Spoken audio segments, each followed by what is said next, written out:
So, my last video was about city planning, but from an anthropological, come from within, design from the inside out.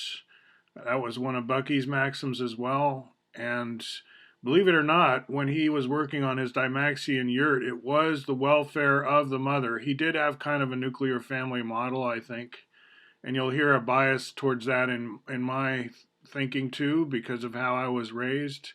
But I don't, when I talk about anthropology, mean to dismiss or cast any aspersions on different models of the family and all that, right? I'm not taking sides. I'm saying, as a city planner, taking the sort of upper, taking kind of a high level overview approach, right? It's like you may not be going to live in this city. You're just given the information about how the people there already do live, and you're never going to live there.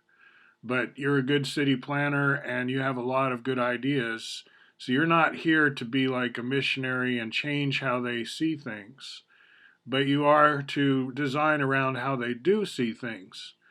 And of course, you have a way of seeing things, as do I. So when I'm shopping for what kind of city I want to spend time in, I'm looking for certain features, certain aspects. Like I look for overt references to things I care about in the iconography, you could say. So when I talk about the whole number volumes, I'm basically talking about a theme in a way, like a desktop theme. And it's like I look for that in a city because that suggests people there are doing their homework in a way that I would find not so alienating.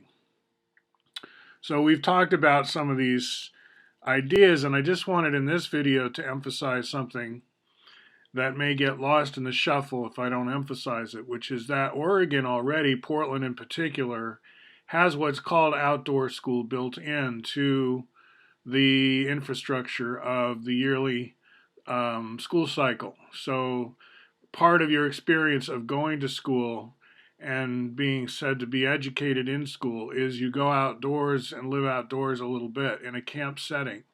And that's a large population, right? Now, what if we had it as kind of a cultural norm or rule of thumb that every kid gets to see the galaxy, no light pollution? So we have this big flooding of kids, kind of like scouting, right? What if everybody gets scouting? Now, that was kind of more of a middle class thing. So you could say I'm about raising living standards for kids. I focus on the personal workspace issue. Like, how are you going to use the calculator of tomorrow if they expect your whole life to be packed into a tiny desk in some overcrowded classroom? How's that going to work out for you? So I question that, but I question also, well, and I talk about recycling and how we need to do more and all that. But the thing is, you're the one in charge of the storyboard for your city. So you need to, like, and this can be just in a science fiction simulation. It'd be fun to think you could just put in some parameters and get a sim city out of this.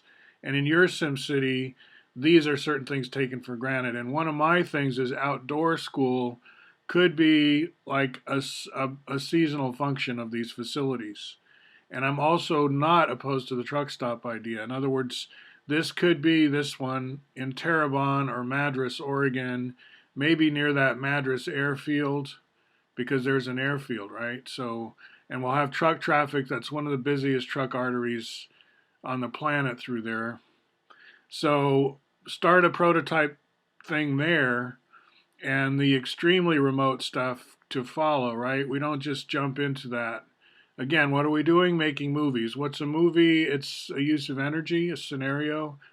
You might not get to record it this time. We'll call that a rehearsal. But in any case, it's a scenario. And what we're looking for are showcase, you could call them cities, villages, and we want a mix of people. We don't want all asylum seekers in the refugee sense. If you include the military as economic refugees from capitalism, right? Military socialism, you live on a base, maybe in Okinawa, Cuba, right? It's a pretty good life, but you're a refugee. You're an asylum seeker because you needed to get out of the rat race and capitalism and all that. So military socialism, I would say, without apology, is probably showcased really well here in the U.S. They say they're never going to be socialists, but that's because they're never going to tell the truth about anything. That's kind of what they never do. But we're not bound by those rules. In the design science world, we're engineers and we're open source, and we have our way of thinking and talking. It's a shop talk and it's code language, you could say. So what we do in these videos to some degree is just learn a new set of concepts. For example, here in the Pacific Northwest, we learn about this is the economy, and that's the sun there powering the evaporation cycle. And then we have all these dams, right? And they give power to our cities. And the cities is where we do our thinking and plan for the future. That's what we're talking about right now, cities. Portland's one of them. Talk to you soon.